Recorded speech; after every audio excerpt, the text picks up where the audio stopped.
क्या आपकी स्किन भी इतनी जल चुकी है जैसे रिश्तेदार आपकी कामयाबी को देखकर जलते हैं? सर्दियां गुजर गई हैं, क्या आपकी स्किन पर डैमेज हो गई है? धूप में बैठने की वजह से स्किन जो है वो डल हो गई है? तो आज की वीडियो है आपके लिए। अगर आप ये रेमेडी मेरे बताए हुए तरीके से सिर्फ 3 दिन यूज़ कर लेती हैं तो आप यकीन करें इसके आपको बहुत सारे बेनिफिट्स मिलने वाले हैं। इससे आपकी छाइयाँ झुर्रियाँ ख़त्म होंगी, रिंकल्स का खात्मा होगा और इसके साथ साथ दानों के निशानात भी ख़त्म हो जाएंगे। तो आज की वीडियो आपने फुल वॉच करनी है और बनाना है, और 3 दिन सिर्फ अगर आप इस रेमेडी का यूज़ कर लेती हैं तो आप यकीन करें आपका चेहरा जो है वो ग्लो कर उठेगा, चमक उठेगा, जैसा कि बल्ब जलने से रोशन कमरा हो जाता है। इसी तरह इस रेमेडी को यूज़ करने के बाद आपका चेहरा है वो जगमगा उठेगा। अस्सलाम वालेकुम, मैं हूं आर्या, आप देख रहे हैं beauty with Maria. Beauty with Maria में आज हम बनाएंगे आलू के जूस से एक ऐसी पावरफुल सी रेसिपी जिससे आपको बहुत सारे बेनिफिट मिलने वाले हैं। सिर्फ हमने इसमें 3 चीज़ें यूज़ करनी है और 3 दिन लगाना है और आपके 100 मसाइल का हल आपको मिल जाएगा। सबसे पहले हमने एक खूबसूरत सा आलू लेना है और उसको हमने छील लेना है। छीलने के बाद हम उसको इस तरह से ग्रेट कर लेंगे अच्छे से। एक हाफ आलू आपके लिए इनफ है। आलू के जूस में बहुत सारा कोलेजन पाया जाता है। हमारी स्किन जो डल हो जाती है, झुर्रियाँ आ जाती हैं, तो वो कोलेजन कम होने की वजह से आती हैं। तो इसको लगाने से आपका कोलेजन स्किन का पूरा होगा, जिसकी वजह से आपके जो रिंकल्स हैं वो भी रिमूव होंगे। ख़ासकर जो आइज़ के नीचे और आपकी फाइन लाइंस पड़ जाती हैं वो तो बिल्कुल ही रिमूव हो जाएंगी इससे। और अगर आप इसको रेगुलर यूज़ करती हैं तो आपके फोरहेड के जो रिंकल्स हैं वो भी रिमूव हो जाएंगे।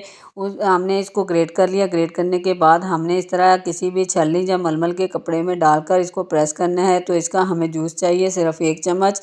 यहाँ पर हमने जूस ले लेना है इसका, और इसमें और क्या चीज़ें ऐड करनी है वो भी बताती हूँ। अगर आपको मेरी वीडियो अच्छी लग रही है तो आपने करना क्या है, जाके वीडियो को लाइक करना है, शेयरिंग लगा देनी है और एक प्यारा सा कमेंट करना है।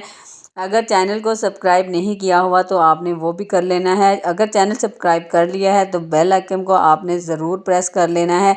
ये जो हमारा हमने जूस इसका अलग कर लिया है, और जो फोग है इसको भी अगर आप इसमें दही और आटा डालकर इसका अपने हाथों और पाँव पे आप स्क्रबिंग करती हैं तो आप यकीन करें इसके भी बहुत सारे आपको फ़ायदे मिलेंगे। आपकी स्किन वाइट हो जाएगी, टाइट भी होगी, और आपके जो हाथ के खासकर जो फिंगर्स निकल्स होते हैं, काले हो जाते हैं, वो भी इससे साफ़ हो जाएंगे। तो बहरहाल जो हम अब जो बनाने जा रहे हैं रेमेडी, उसमें हमें सिर्फ आलू का जूस चाहिए। यहाँ पर आलू का जूस हमने ले लेना है 1 से 1.5 चम्मच। आपने अगर आधा आलू किया है ग्रेट तो उसमें से जो आसानी से 1 से 1.5 चम्मच जो है वो आलू का जूस निकल आएगा।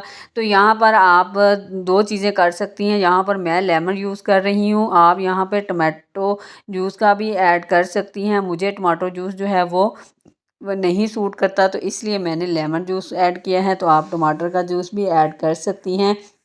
यहाँ पर मैंने 1/2 चम्मच इसमें एलोवेरा जेल डाल दिया है। एलोवेरा जेल जो है वो हमारे चेहरे को, आप जैसे कि गर्मियाँ स्टार्ट हो गई हैं, स्मूदिंग सा इफेक्ट देता है। जो हमारे चेहरे पर जो रिंकल्स पिंपल्स बन जाते हैं, रिंकल्स बन जाते हैं, इन सब को ये रिमूव करता है और स्मूदिंग सा इफेक्ट देता है। यहाँ पर मैंने डाल दिया है इसमें 1/2 चम्मच अर्के गुलाब।